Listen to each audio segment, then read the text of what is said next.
Hej så, velkommen til. Jeg hedder Peter Lauke. Jeg er fra webbureauet Pixelhuset, der ligger i Helsingør.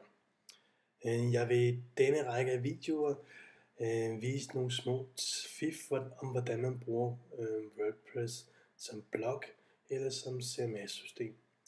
I det her lille screencast, der vil jeg vise dig, hvordan du indsætter et billede i et blogindlæg. Det som du ser nu, det er, at vi er logget ind på administrationssiden af WordPress, og det kan du se, hvordan du gør i andre videoer. Vi har oprettet et indlæg i forrige video. Det som vi vil gøre nu, det er, at vi vil indsætte et billede i det indlæg.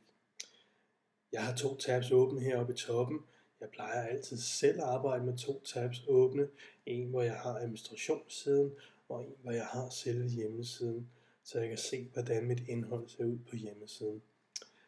Hvis jeg klikker over i den tab med hjemmesiden, så kan man se, at jeg har sat en tekst ind, Kvinde Min, og selvfølgelig er det Kim Larsen, der har lavet teksten, det er Gasolin, det ved jeg godt, men byt med det lige nu. Vi går tilbage i selve administrationsmodulet her, og vi skal til at uploade et billede. Jeg klikker indlæg, og jeg klikker på min tekst, Kim Larsen, Kvinde Min. Det som jeg gør nu, det er, at jeg vil gerne have, at min tekst går rundt om mit billede, så jeg sætter cursoren der, hvor jeg gerne vil have, at billedet det skal sidde, og så klikker jeg heroppe i toppen, der er et lille ikon, der hedder tilføj billede. Det klikker jeg på her.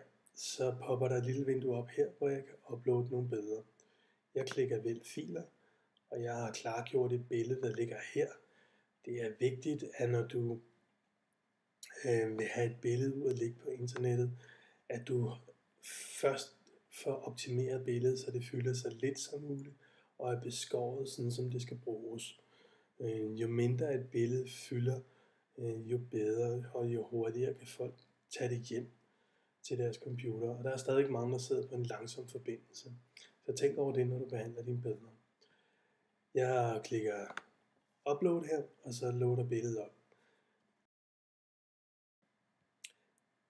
Det som du ser her, det er billedet, der er blevet uploadet. Du kan se filnavnet, du kan se, hvornår det er uploadet, og du kan se størrelsen på selve billedet, der er blevet uploadet. I det her tilfælde er det 495 x 493 pixels. Du kan gøre nogle forskellige ting og sager med billedet her. Det skal vi ikke komme ind på. Jeg vil blot gå hernede i bunden, der hvor der står noget, der hedder link URL. Det er således, at som standard, når man sætter et billede ind i WordPress, så linker billedet til en original størrelse version af billedet selv. Og det er vi ikke interesseret i den her situation her, så jeg klikker på den her knap, der hedder ingen, og så forsvinder linket. Man kan så få billedet til at gå forskellige veje rundt om teksten, og jeg vil gerne have, at teksten den går højere rundt om billedet, og den er valgt her, så den beholder jeg. Og det passer fint for mig, at vi sætter mediumstørrelse ind, altså at billedet bliver skaleret lidt ned. Det er således, at når man uploader et billede til WordPress, så som standard, så kan man definere nogle størrelser, billedet skal være i. Det vil sige, at der kommer en original størrelse ind, og der kommer nogle forskellige mindre størrelser ind, som kan bruges rundt om i designet.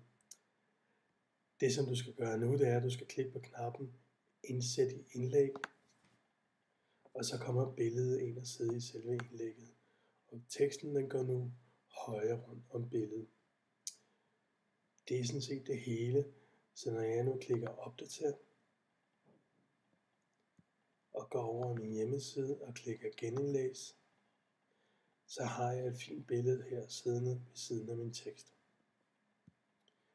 Det var alt for denne her video. Jeg håber, du er blevet lidt klogere på, hvordan du uploader billeder og indsætter dem i teksten i din WordPress. Du kan finde flere videoer om, hvordan du benytter WordPress på pixelhuset.dk. Tak for nu.